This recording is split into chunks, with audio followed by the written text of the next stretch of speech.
Between 1980 and 1989, the horror genre gave us well over 200 slasher flicks.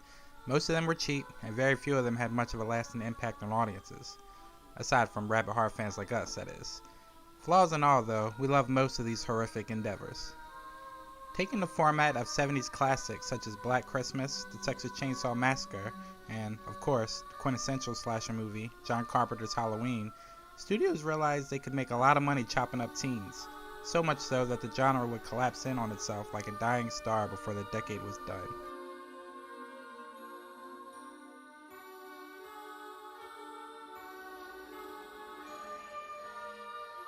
In the early 70s, I made a horror film with Wes Craven called Last House on the Left, which had some notoriety and some success initially. But as a byproduct, both Wes and I got reputations as being people that would produce really disgusting stuff and cheap. You know? So if you wanted puke in a bucket and cheap, you know, call Sean and Wes. Finally, I got to do some kids' films in the late 70s. I did a Bad News Bears kind of rip-off film called Here Come the Tigers. And after we did that, we had this notion of doing sort of a soccer movie.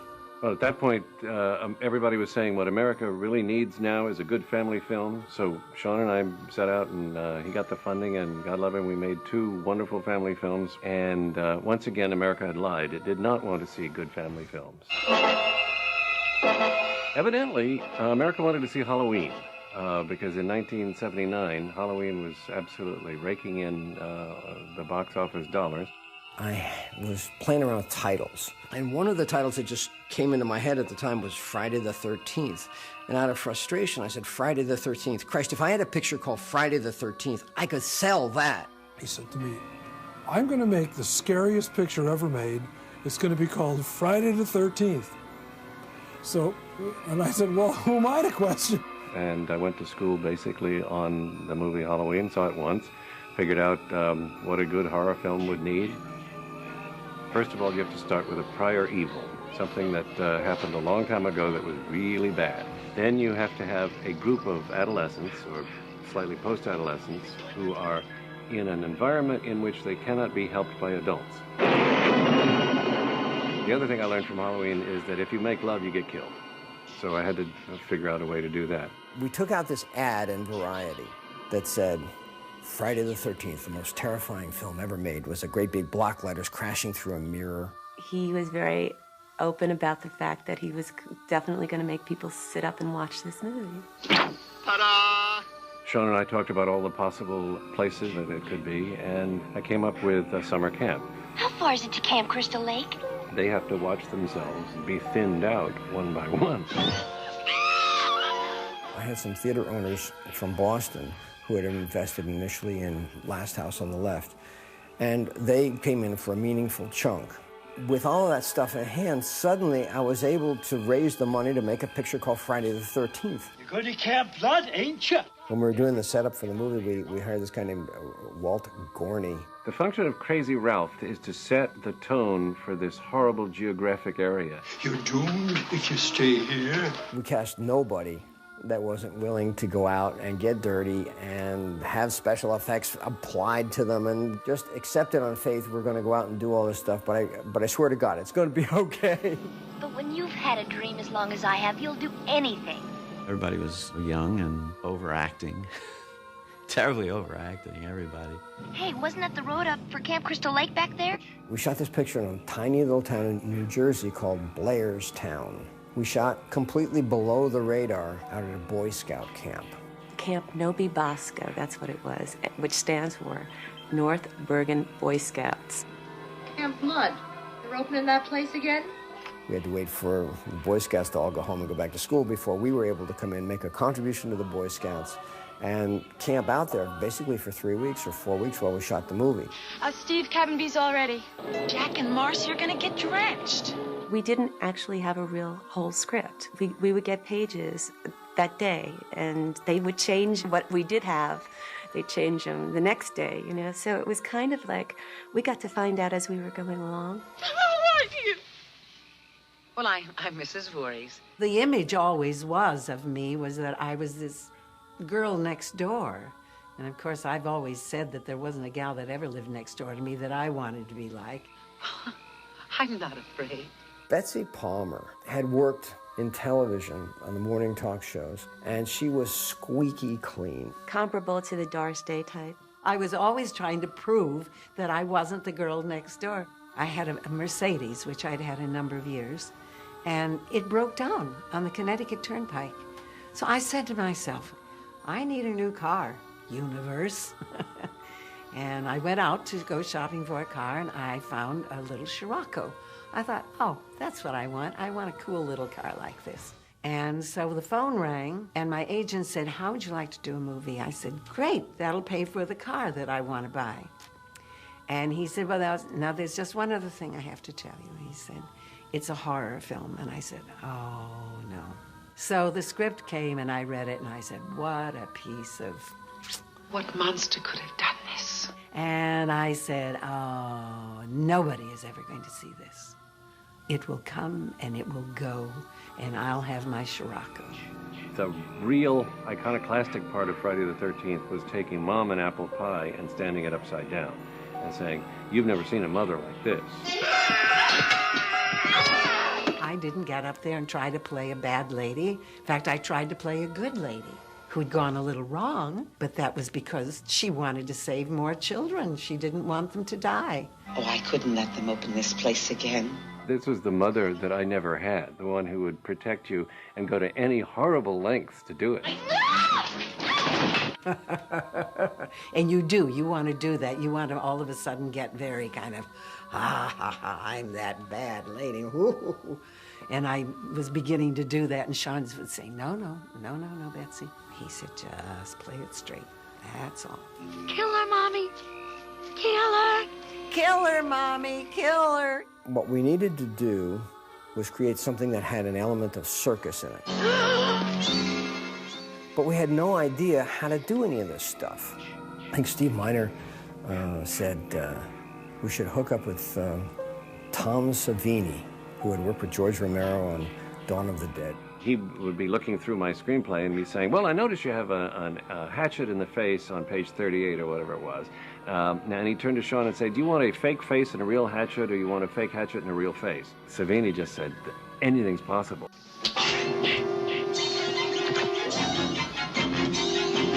It was a highly technical special effect that literally they could only shoot once. I mean, when that arrow comes through and the blood squirts up, and Tom Savini is underneath the cot, and he's squirting blood into this tube with this plunger so that it can come up through the fake rubber chest.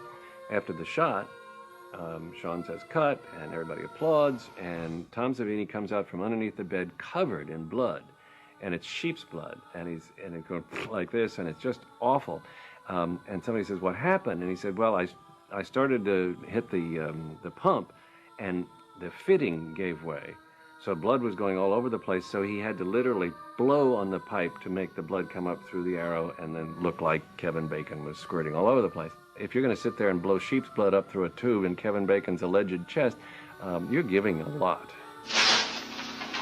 And then, of course, you get the one shot with the hatchet in the face, which is, of course, the styrofoam hatchet glued onto the real face. And that was the other thing about it. You waited for the next one to happen. It's about the build-up to the tension. It's about the don't go in there. It's about, oh, don't go in there. Can I help you? One of the most memorable aspects is the music. It's iconographic now. It's that...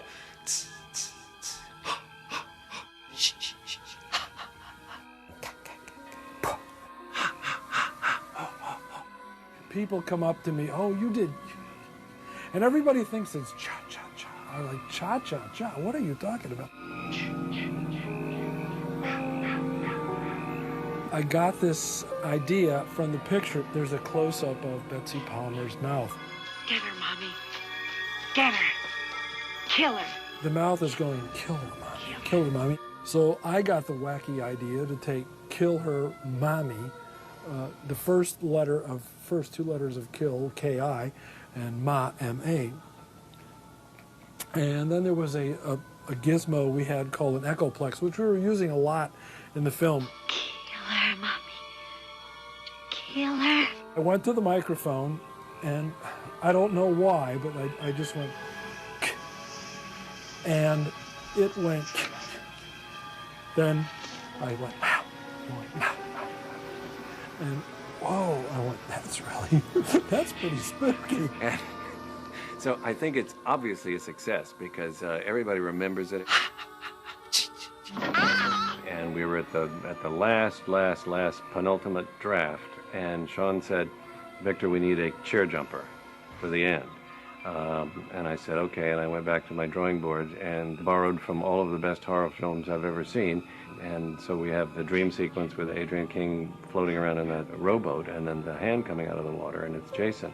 The ghost story is over, so you can turn on the lights. So Dawn comes up, and she's on this beautiful placid lake. When the kid comes up out of the bottom of the lake, he comes up musically at a point where it's also unexpected.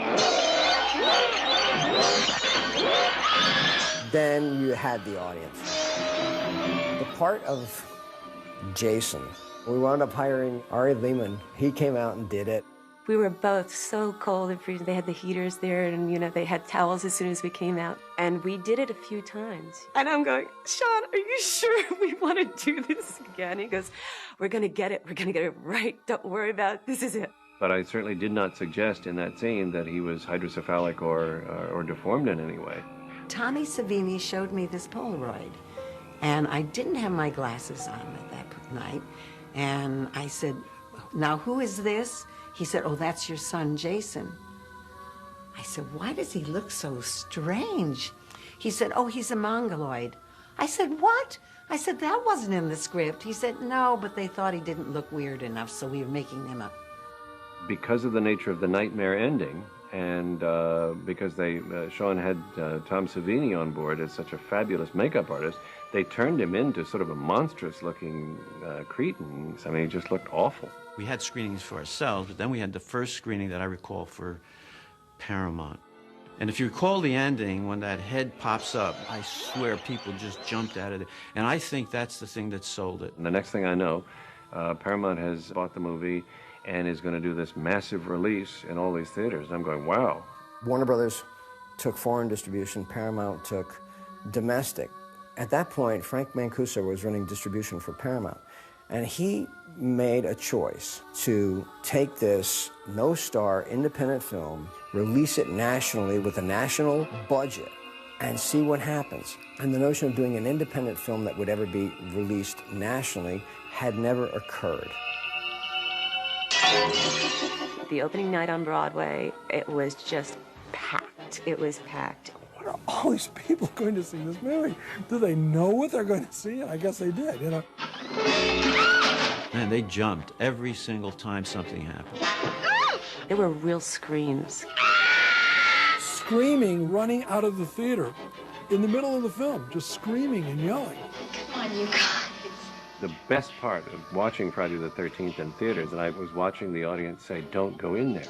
You know, I mean, literally talking to the screen saying, girl, don't go in there. You don't want to go there. And Sean would just go like, I got them all. The kids would come out of the theater telling the kids they're coming in the theater, oh, you better look out, or there was so much fun. And it became a really big social event. The next thing I knew, I was looking at the Variety results, and we were in the top 10. People poured into the theaters to see this and kept coming and kept coming and kept coming. They started talking about 10 million, 20 million, $30 million.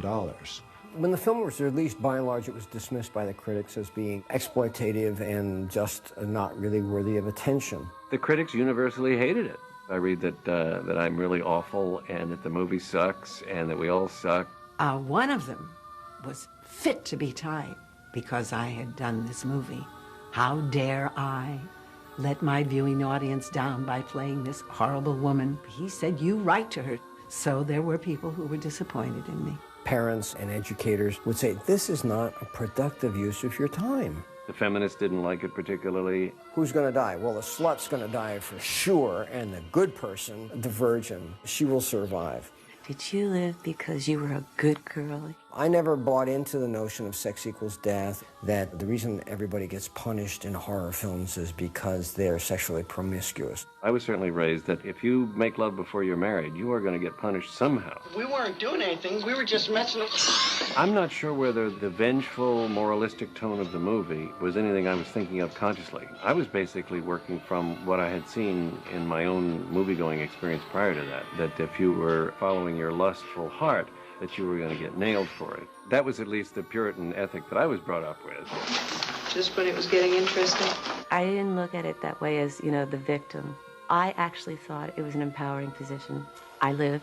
Have I written something that caused people to go off? You know, if there's a paranoid schizophrenic out there who's seen Friday the 13th 147,000 times, should I feel guilty if he goes out and murders somebody? Ma'am, we didn't find any boy. Then he's still there. We started talking about doing a sequel within days, really, of the initial success. And that came directly from Paramount. You killed 8 people, maybe next year you should kill 12 people. My friends in Boston felt it was really important to bring back this Jason character. Well, I thought that was just the worst idea I ever heard. I was completely wrong. There was no hockey mask, which became one of the icons of the film. It was never my idea to put a hockey mask on anybody because I had nothing to do with parts 2 through whatever. I said, I don't know who this guy in the hockey mask is. I would never have done what I did to Camp Blood if my little boy hadn't drowned. I said, he's at the bottom of the lake. Friday the 13th kind of became its own little industry, didn't it? The most important thing you can do in a film career is make money. Because if you make money, people will let you make more films and take other chances, and nobody will blame them. So I've had a lot of opportunities given to me as a result of doing this one little film in New Jersey. Oh, God help them. My kids may be producing Friday the 13th movies long after I'm gone. Even people who aren't huge fans of the horror film in general still point to Halloween as a magnificent film, groundbreaking film. But on the other hand, Friday the 13th, which came out only 2 years after Halloween, is looked upon with really universal derision. But the truth is, Friday the 13th is actually an extremely well-made and suspenseful film. The only difference is that while the murders in Halloween were in the shadows, off-camera, dare I say, classy, in Friday the 13th, they were in your face. You actually saw a real live decapitation without a cutaway, in full view of the audience, and audiences had never seen that before. They weren't prepared for it, and it was really no surprise that once they got a taste of it, they wanted more. Bloody Birthday, the overwhelming horror. Bloody Moon, a film you won't soon forget. When you know how to celebrate, every day is Mother's Day. Final exam. He's come back. On the one night they were celebrating New Year's Eve, he was out, ending their life. I'm going to commit murder. This latest motion picture is another. You're making nothing but really big films now, aren't you? The last one was Money Pit, which Steven Spielberg was involved in. That was. Yeah. And this one. This one with your Jackie Gleason? This is, yeah, it's big time, and we're making it with only big time folks, so I'm in the big time, Dave. And there was a time, I guess, when you obviously were not in the big time. I did not make big time films for a great majority of my life, as a matter of fact. What was the first film you made? The first actual appearance on camera I made in a movie was a movie called He Knows You're Alone, which is a epic hack and slasher film. You remember the hack and slash period of filmmaking? In which every movie had a knife rack in it.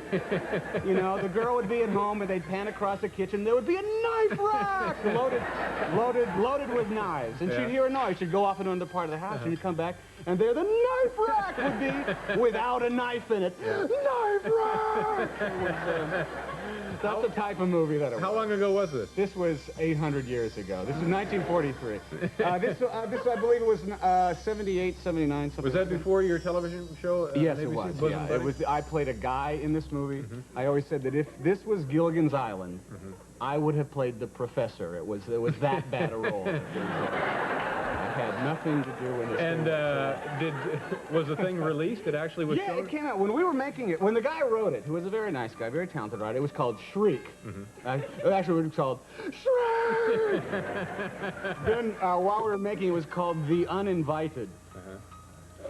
What did this mean? Nobody really knew. And then MGM, no, they cut it together and released it as Blood Wedding.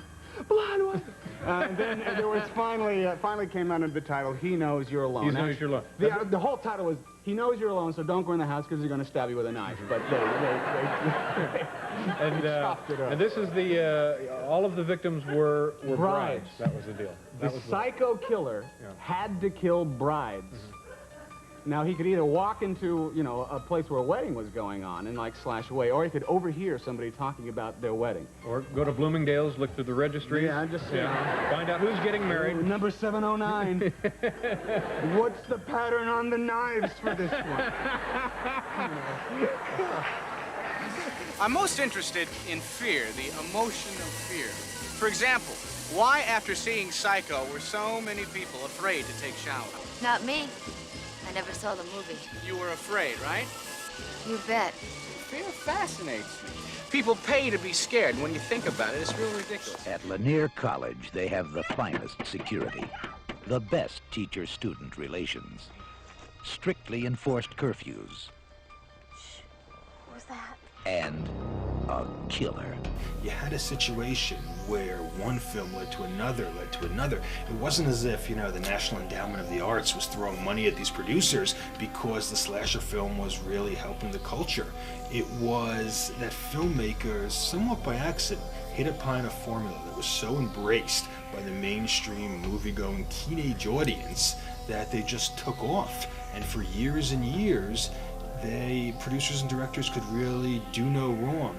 Any shitty movie with a holiday in the title, with a masked killer that was attacking usually scantily clad dressed females, just did bonanza at the box office. One terrifying night of unspeakable evil. New Year's Evil.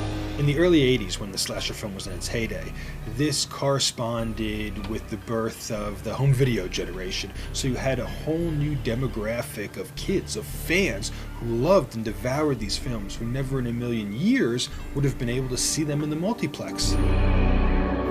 Success breeds success, and imitation really is the sincerest form of flattery, and nowhere is that more apparent than in the slasher film. So while these great American slashers were in their heyday, you also had other countries trying to copy their success. You had Bloody Moon out of Spain, you had Snapshot, or The Day After Halloween from Australia, also from Australia. You had Nightmares, also known as Stage Fright. Then you had Pieces, which was financed by American money. It had a Spanish director. It was set in the US, but actually filmed in Spain. And then, of course, you had all what we think of as prototypical American slashers, like My Bloody Valentine, Happy Birthday to Me, Prom Night, Terror Train, that were really Canadian tax shelter movies, which were usually produced, directed, and starred by Canadian filmmakers.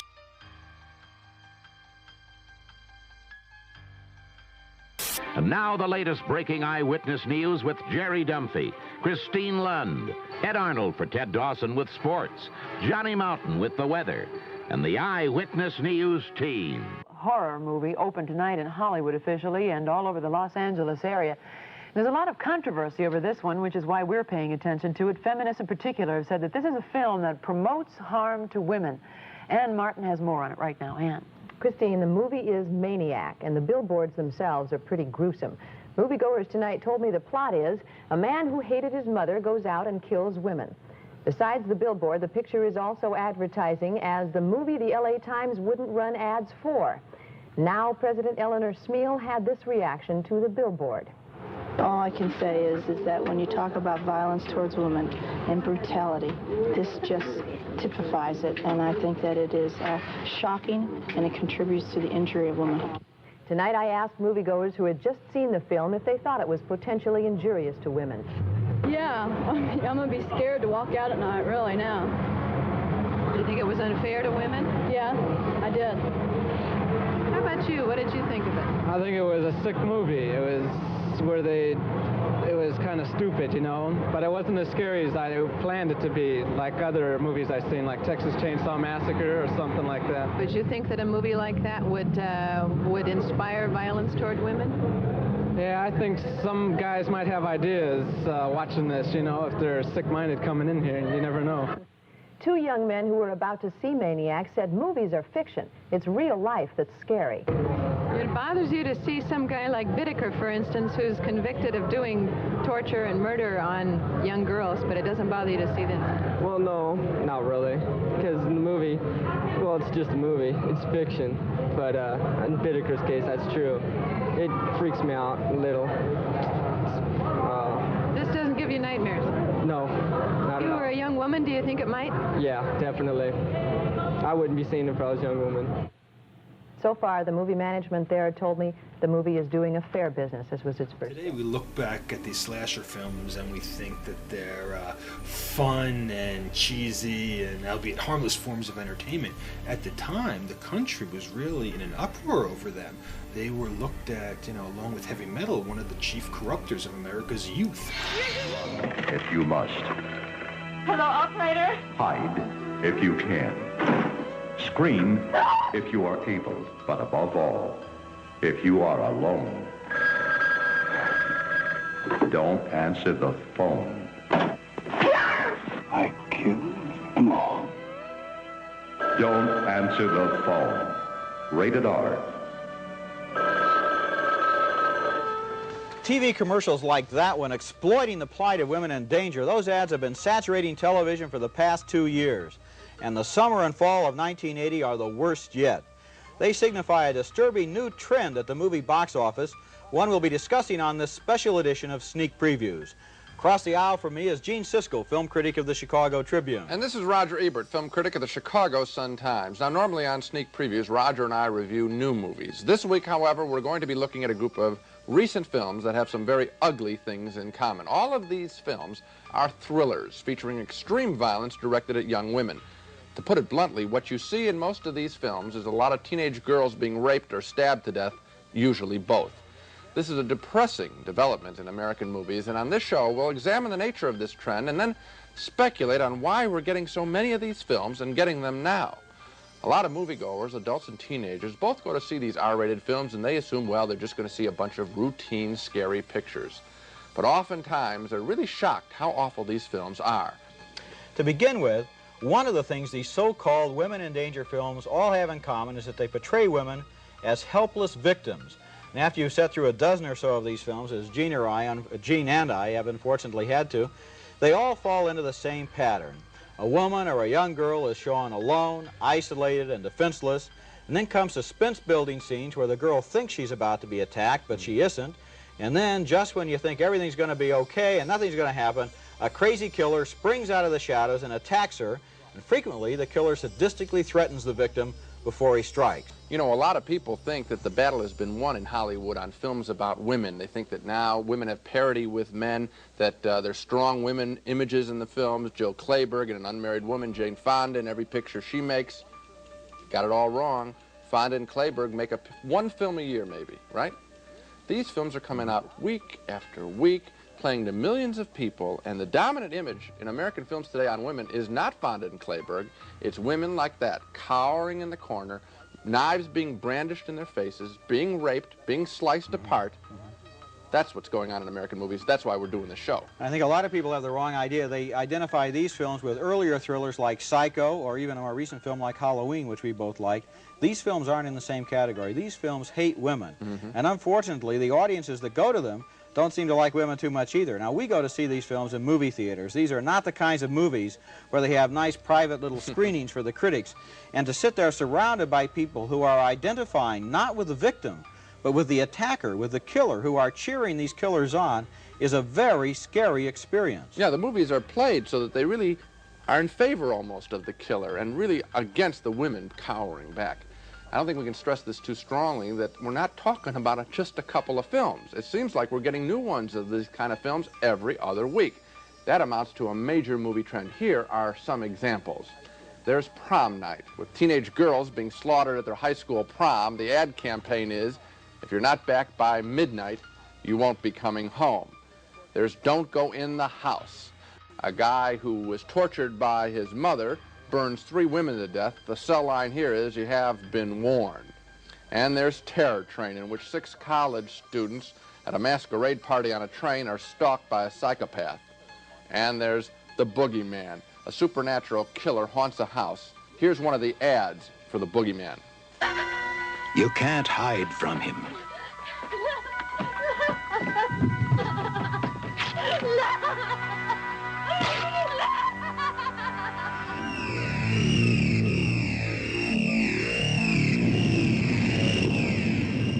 By the time they believe in him, it'll be too late.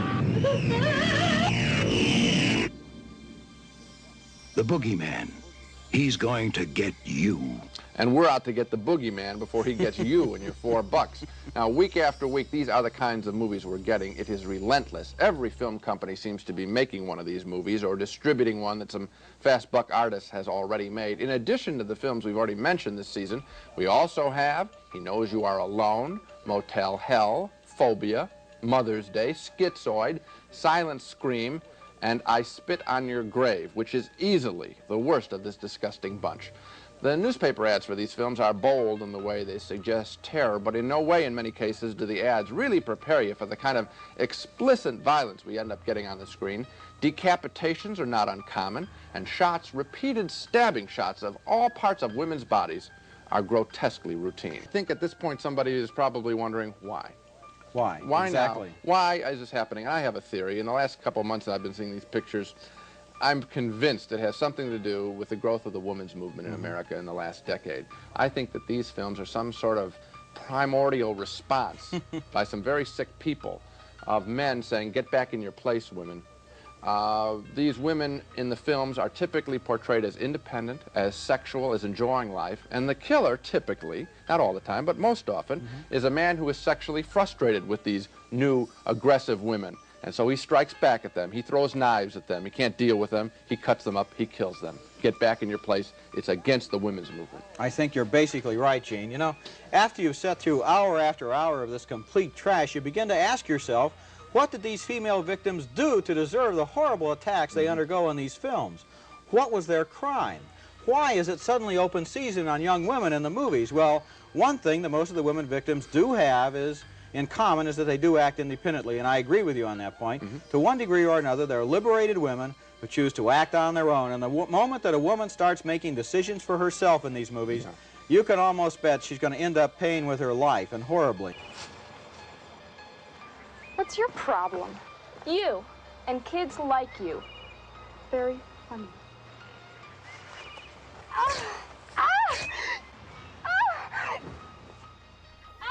One such film that was particularly shrouded in controversy was 1984's Silent Night, Deadly Night.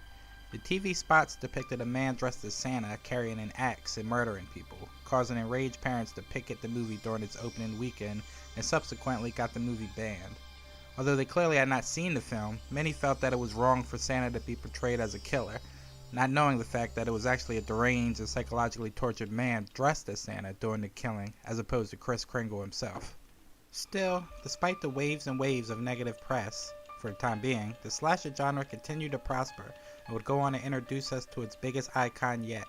Freddy Krueger is every girl's dream and every girl's nightmare. I'm gonna have nightmares! Oh no! Oh no! Freddy is the ultimate nightmare. Freddy's way sociable. He's a party animal. Freddy rocks. It's like Freddy's like addicting, and you know it gets better and better each one. Scariest movie I've ever seen in a long time. I don't think I'll sleep tonight.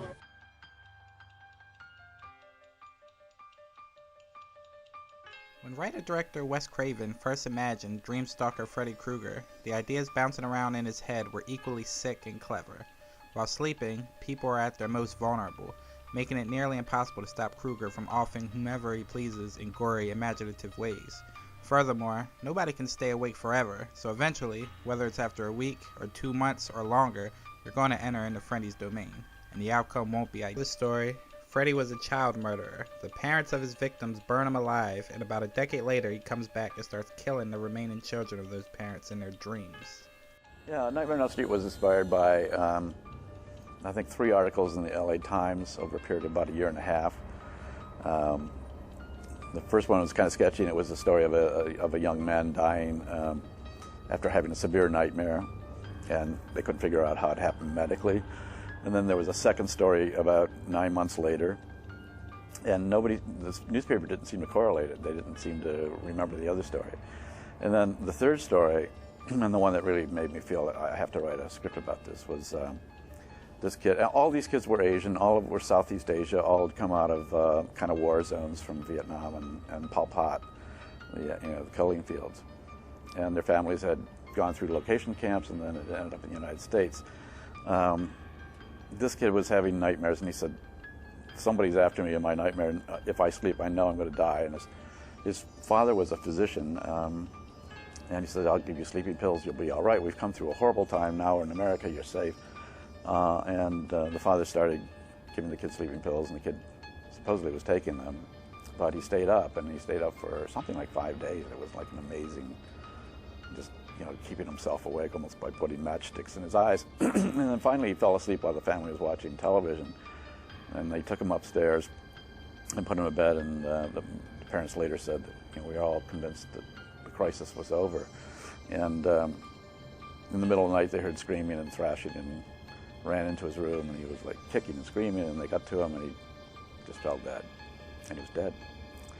And there were 3 things that really just made me think this is a movie. One was they did an autopsy on him, and nothing was wrong.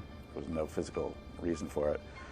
And the second was that the family said they found all the sleeping pills that supposedly he had taken hidden. So he had obviously put them in his mouth, and when Dad wasn't looking, it was right back out because he didn't want to sleep. And the third thing was this incredible thing. This kid had run an extension cord behind his bedroom curtains and into the closet, and he had a Mr. Coffee in there with black coffee. So he had a source of keeping awake even when he was in his room supposedly sleeping. It was just it was heart-rending, because this kid, he was right, He died as soon as he fell asleep. Freddy was based on, I think it was based on a man who scared me when I was a little kid. Again, my father was dead. There was always this sense that I had of it, like nobody's around to really protect us, because Dad's gone. And I just was lying in my bed. We're in a second-story apartment, and heard this guy sort of mumbling, grumbling, and shambling along. I went to the window, and it was this guy, kind of dressed like Freddy, dark jacket, the sort of brimmed hat that they wore in those days. And he stopped and somehow just looked straight up at me.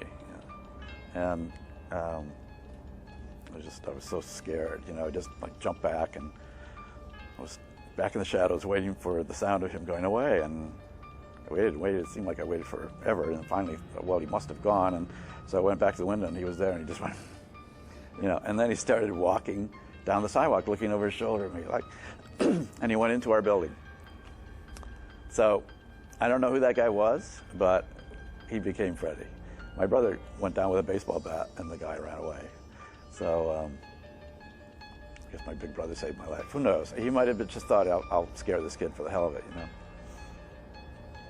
So that became the basis of Freddy, just sort of an adult that took delight in terrifying a child was the basis of it. And then the rest was actually a quite intellectual process of what will he wear. And I thought, like an overcoat would be good.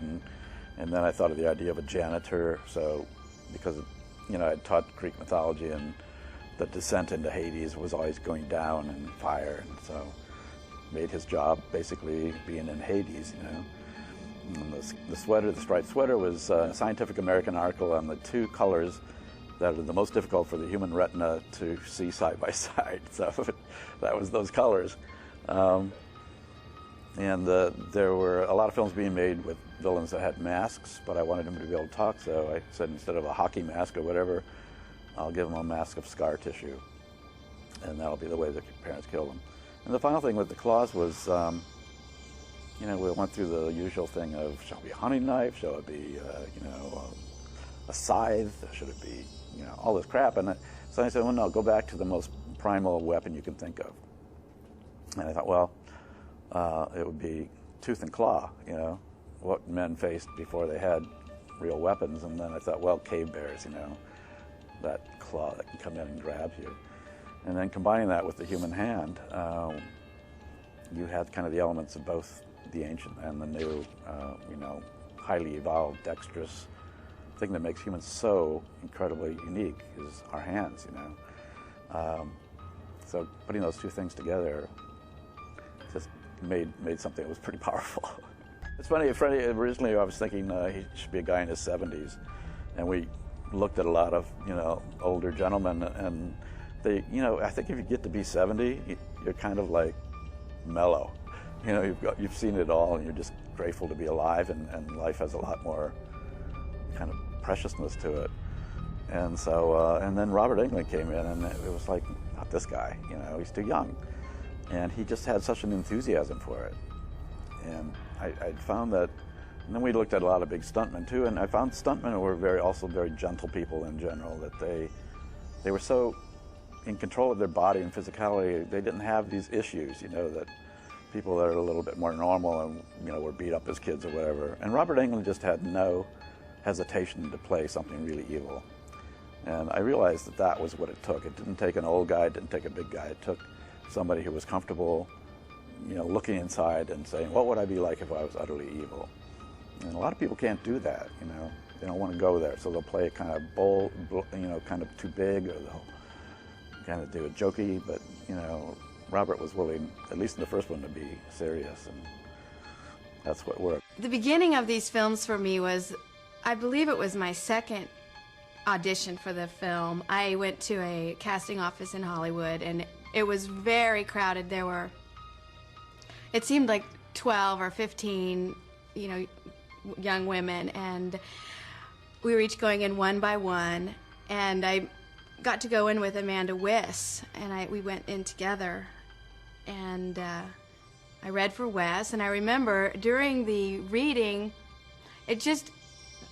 I was just compelled to make my fingers into this shape and say, it was just a part in the dialogue where I'm describing my dream, and I just had this little claw that just became alive somehow, and I think Wes really liked that, and he let everybody go except for me, and he came out and he said, I'd like you to know that I'd like you to be Nancy, and that never happens in Hollywood. They always have your agent call your people, and it's never like that, and that's the kind of man Wes was.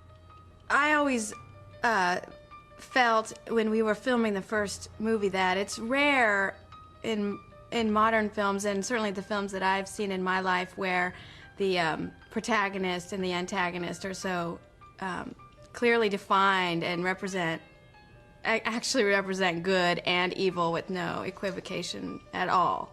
And Robert Englund and I talked a lot about the underlying, you know, symbolism of our battle. And Robert is a very intelligent person and very highly trained actor. So he, in a lot of ways, encouraged me to think of the battle on much more, you know, archetypal level, if I can use that word. And he and I even today talk about it as if we're talking about a Greek tragedy. We've never thought of it literally as popular teenager slasher film. We always have had the respect for it that Wes was able to create a modern myth about, you know, the struggle between good and evil. And as the issues of Nancy's became more developed, first you just see her as a teenager, then you see her as the child of a divorced family, and then you see her as a person who's very concerned about her friends. And then in the later films, she's trying to take care of teenagers and a social worker type, and then finally she's a mother of her own child and a wife. She, you know, and we often, you know, Wes is very, I think, concerned that her story was always toward the good and what our ideals and virtues are all about in our society. And we always talked about those things. And Robert and I, we enjoyed being enemies, and we were always, you know, playing those kind of tricks and stuff on each other as that. After we had finished the first film, it was such a small film. I mean, our budget was so small. And when we had the screening, we had it in a little screening room at Warner Brothers, and me and Johnny had arrived late, and Amanda Wiss, and all of the people had come to my house first, and we'd had a little celebration. We got to the theater, and there were no seats for us, so we had to sit on the floor. And the fire marshal came and told us we couldn't show the film because the theater wasn't big enough. So some people either left or we ended up sitting on the floor. I mean, it was so small film, written all over it, and our clothes had all come from the, Salvation Army, basically, maybe with some new socks thrown in here and there. It was pathetic when I think about it. And then they made the second one, and I thought, I can't believe they're doing that. I mean, of course it was successful, so I could believe that they were doing that, but to me, I was very glad, I don't want to be part of that. And then I remember a trick-or-treater came to my door who was dressed as Freddy, and I went, he's big. He's a household name. Freddy Krueger is it. And I was in college at the time, and fraternities were having parties, and people were coming dressed as Freddy, and no one ever came dressed as Nancy.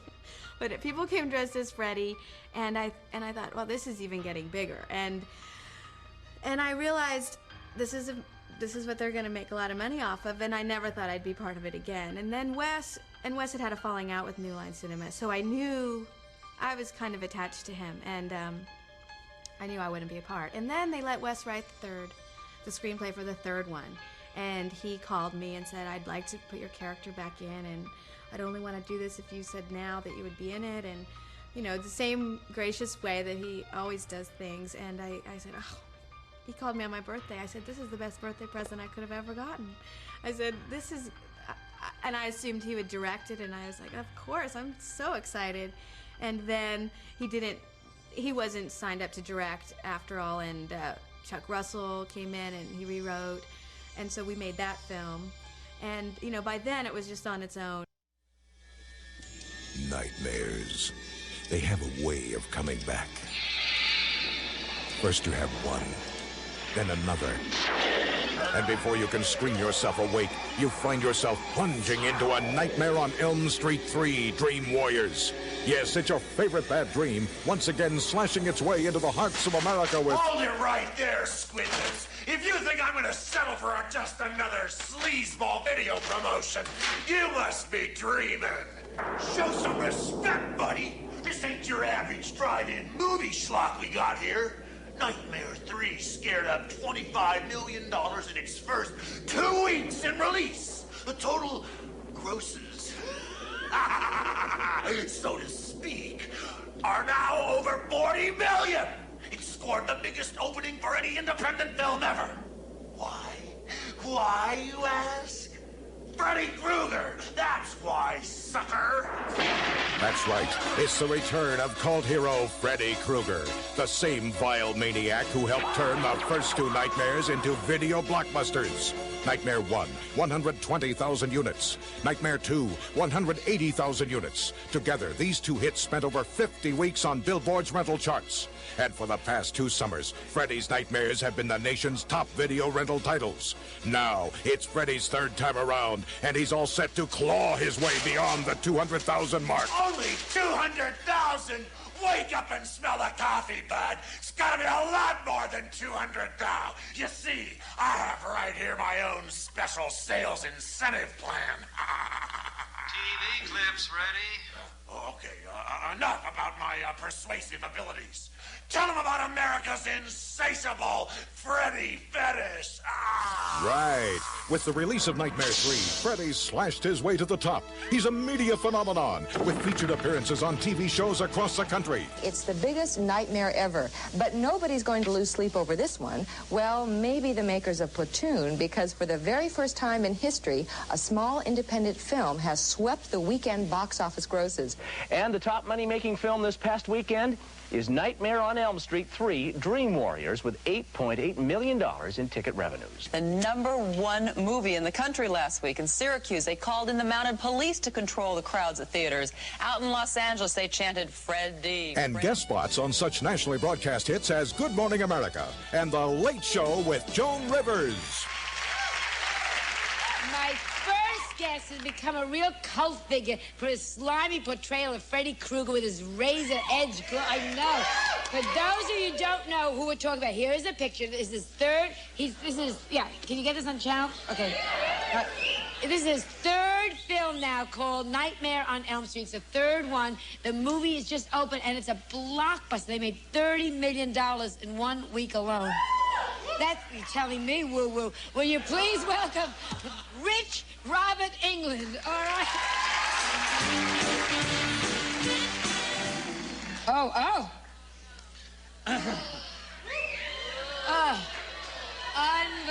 The worst. Don't leave home without it. But wait, there's more. And I ain't talking about a money-back slice-o-matic offer either. Check out the awesome in-store onslaught we've whipped up. Right. Video stores are in for their biggest nightmare ever, beginning with Freddy's arrival on this ghastly in-store banner. What a profile. A traffic-stopping wall poster. Colorful, huh? A hair-raising 3D poster for your special media light box. Disgusting enough for you, huh? And a monstrous, larger-than-life floor display, guaranteed to have your customers screaming for... Hey, who else? Nice likeness, huh? Plus, Freddy's got a killer contest under his hat that's guaranteed to cause an Elm Street traffic jam in your store. Announcing Freddy's Be in My Nightmare sweepstakes. The grand prize, a once-in-a-lifetime chance to appear on screen with Freddy in the upcoming Nightmare on Elm Street 4. We'll alert your customers to this fabulous promotion with spots on MTV and ads in prime youth market magazines like Rolling Stone, Us, Circus, and Fangoria. It's a Fright Fanatics dream come true. No! Yes. Ask your media representative about this limited time offer. Don't get caught sleeping. Wake up your profit picture with a feverishly anticipated video release of A Nightmare on Elm Street 3 Dream Warriors. Coming soon from Media Home Entertainment.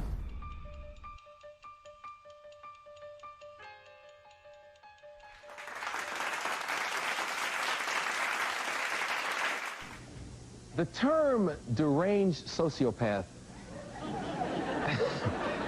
gets thrown around a lot by the media, but it really applies to my next guest. Starting today, you can see him in Friday the 13th, Part 8. Jason Takes Manhattan. Please welcome Jason.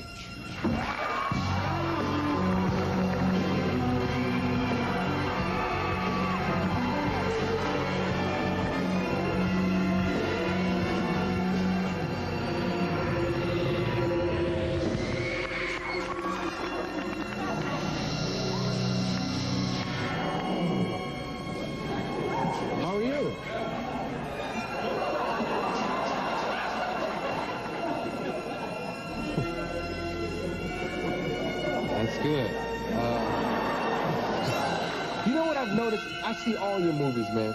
And you know what I've really noticed? You're angry. And I don't mean to laugh, excuse me, it's just the way I am. But you're angry. What happened, man? Where did it all begin? Was it a woman? Did you get cut from the hockey team in high school? What happened? What's up? Oh, let me ask you this. I saw the new movie, Jason Takes Manhattan. You killed 16 people. I don't know why I'm laughing, man. You killed 16 people, and you were responsible for the death of 8 others. Total, that's less than what you usually kill in a movie. Are you getting soft? Are you losing a step? In fact, it wasn't just the Friday the 13th franchise that was indeed losing a step. Blood-gushingly great kills couldn't sustain a genre that spiraled into creative bankruptcy as the 1980s came to a close. Freddy Krueger became a joke-slinging parody of himself, and Jason just got kind of monotonous. And horror was no longer a fringe interest for teenage moviegoers. The slasher genre would of course show its face in the years that followed, but it would never be the same. The slasher movies of the 2000s had mostly, with a few notable exceptions, taken the form of remakes. Everything from A Nightmare on Elm Street to Prom Night got a glossy update that banked on nostalgia, but in reality, all they did was make us cherish the slashers of yesteryear even more.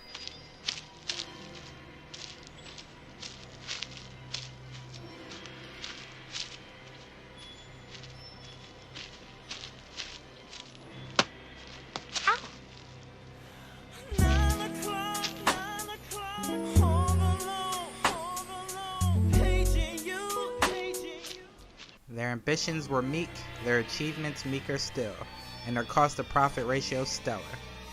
Now pardon us while we watch Tom Savini get his head blown off with a shotgun at point-blank range.